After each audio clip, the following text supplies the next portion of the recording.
याजूज माजूज आएंगे, ये हकीकत है। इस दुनिया का इख्तिताम होगा, ये भी हकीकत है। और हमारा रब क़यामत बर्पा करेगा, ये सबसे बड़ी हकीकत है। इतने ज़्यादा होंगे कि पहाड़ों, मैदानों, शहरों हर जगह भर जाएंगे। ये तस्वीर इस फितने की शिद्दत बताती है।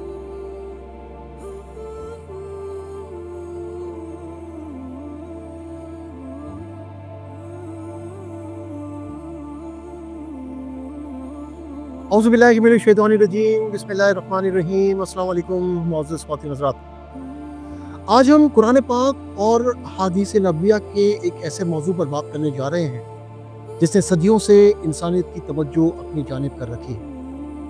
एक ऐसा मौजू जिसका ताल्लुक आखिरी ज़माने, फितनों और इंसानियत के अंजाम से है, और वो है याजूज व माजूज। ये कोई दास्तान नहीं, ये कोई कहानी नहीं, ये अल्लाह तबारक व तआला की कतई खबर है, कुरान की बताई हुई हकीकत है, नबी करीम सल्लल्लाहु अलैहि वसल्लम का बयान करदा एक यकीनी मुस्तक़बिल है। तो आएँ हम इस हकीकत को संजीदगी, खौफ खुदा और नसीहत के साथ समझने की कोशिश करते हैं। याजूज माजूज हज़रत नूह अलैहिस्सलाम की औलाद में से दो फसादी कबाइल हैं। ये आम इंसान ही हैं, मगर वक्त के साथ उनकी ताकत और तबाही की सलाहियत ने उन्हें गैर मामूली बना दिया। इन लोगों की तादाद बहुत ही ज़्यादा है। ये लोग बला के जंगजू, खूनख्वार और बिल्कुल ही वहशी और जंगली हैं, जो बिल्कुल जानवरों की तरह रहते हैं। मौसम रबी में ये लोग अपने गारों से निकलकर तमाम खेतियाँ और सब्जियाँ खा जाते हैं और खुश चीज़ों को लाख कर ले जाते हैं। आदमियों, जंगली जानवरों, यहाँ तक कि सांप, बिच्छू, गिरगिट और हर छोटे बड़े जानवर तक को खा जाते हैं। कुरान करीम में सूरतुल कहफ और सूरतुल अंबिया में इनका जिक्र दो बार आया है। सूरह कहफ में बताया गया कि वो एक ऐसी कौम थी जो ज़मीन में फसाद फैलाती थी। इस कौम का जिक्र हज़रत ज़ुल्करनैन के जिक्र के बगैर नामुकम्मल है। ये वो बादशाह थे जिन्हें अल्लाह ताला ने हुकूमत, ताकत, इल्म और वसाइल अता किए थे, जो पूरे 3 खित्तों पर गए, मगरिब की जानिब, मशरिक़ की जानिब और 2 पहाड़ों के दरमियान, जहाँ याजूज व माजूज से तंग लोग रहते थे।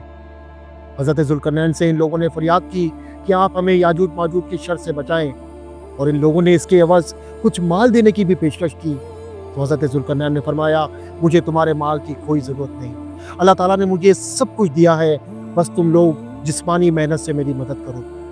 चुनांचे आपने दोनों पहाड़ों के दरमियान बुनियाद खुदवाई। जब पानी निकल आया तो उस पर पिघलाए तांबे के गारे से पत्थर जमाए और लोहे के तख्ते नीचे पर चुनकर उनके दरमियान लकड़ी और कोयला भर दिया, और फिर उनमें आग लगवा दी।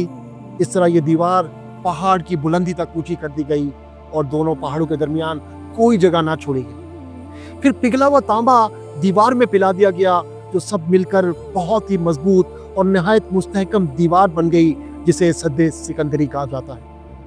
ये दीवार इस कदर मजबूत थी कि आज तक कायम है, लेकिन हमेशा के लिए नहीं। हदीस शरीफ में आता है कि ये दीवार इतनी मजबूत बनाई गई कि वो ना वो उस पर चढ़ सके और ना उसमें सुराख कर सके। याजूज माजूज रोज़ाना इस दीवार को तोड़ते हैं, और दिन भर जब मेहनत करते करते उसको तोड़ने के करीब आ जाते हैं तो उनमें से कोई कहता है कि अब चलो बाकी को कल तोड़ेंगे। दूसरे दिन जब वो वापस आते हैं तो खुदा के हुक्म से वो दीवार पहले से ज़्यादा मजबूत हो जाती है। जब इस दीवार के टूटने का वक्त आएगा तो उनमें से कोई कहेगा कि अब चलो इंशाअल्लाह ताला कल इस दीवार को तोड़ डालेंगे। तो इन लोगों के इंशाअल्लाह कहने की बरकत और इस कलमे का ये समर होगा कि दूसरे दिन ये दीवार टूट जाएगी। ये क़यामत करीब होने का वक्त होगा। दीवार टूटने के बाद याजूज माजूज निकल पड़ेंगे और ज़मीन में हर जगह फितना फसाद और कत्ल गारत करेंगे। चश्मों और तालाबों का पानी पी जाएंगे और जानवरों और दरख्तों को खा जाएंगे। ज़मीन पर हर जगहों पर फैल जाएंगे, मगर मक्कातुल मुकर्रमा, मदीना तैयबा और बैतुल मक़दस में इन 3 शहरों में दाखिल ना हो सके। नबी करीम सल्लल्लाहु अलैहि वसल्लम ने याजूज व माजूज की चंद खुसूसियात बयान फरमाई कि ये इंतहाई बड़ी तादाद में होंगी। तो 1000 में 999 याजूज व माजूज होंगे। बहुत तेज़ रफ्तार, बहुत बेखौफ और बेरहमी के साथ कत्ल करने वाले होंगे। ज़मीन के हर पानी को पी जाएंगे। हदीस में आता है कि पहला गुरोह दरिया से गुजरेगा तो सारा पानी ख़त्म कर देगा, और जब दूसरा गुरोह आएगा तो कहेगा यहाँ कभी पानी हुआ करता था। इतने ज़्यादा होंगे कि पहाड़ों, میدانوں شہروں ہر جگہ بھر جائیں گے۔ یہ تصویر اس فتنے کی شدت بتاتی ہے۔ قرآن پاک میں اللہ فرماتا ہے جب ان پر بند دروازے کھول دیے جائیں گے تو وہ ہر بلندی سے دوڑتے ہوئے آئیں گے۔ یہ آیت بتاتی ہے کہ ان کا نکلنا اچانک تیز اور بھاری ہجوم کی صورت میں ہوگا۔ نبی کریم صلی اللہ علیہ وسلم فرماتے ہیں کہ وہ زمین کو تباہ کر دیں گے، کھیتوں باغات جانوروں سب کو کھا جائیں گے، دنیا کا پانی پی ڈالیں گے، لوگ قلعوں اور پہاڑوں میں چھپ جائیں گے، زمین پر مکمل خوف چھا جائے گا۔ حضرت عیسیٰ علیہ السلام اور مسلمان بھی پہاڑوں پر پناہ لے لیں گے۔ اور یہ منظر ہمیں بتاتا ہے کہ یہ فتنہ طاقت سے نہیں بلکہ اللہ کی مدد سے ختم ہوگا۔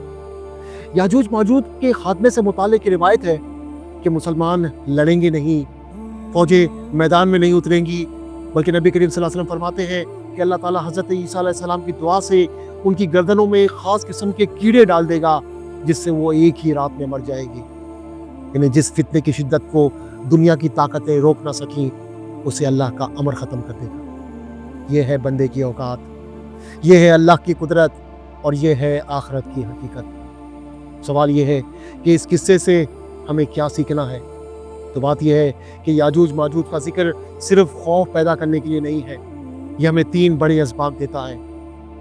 پہلا یہ کہ اللہ کے وعدے سچے ہیں، جس بات کی خبر قرآن نے دی وہ ہو کر رہے گی۔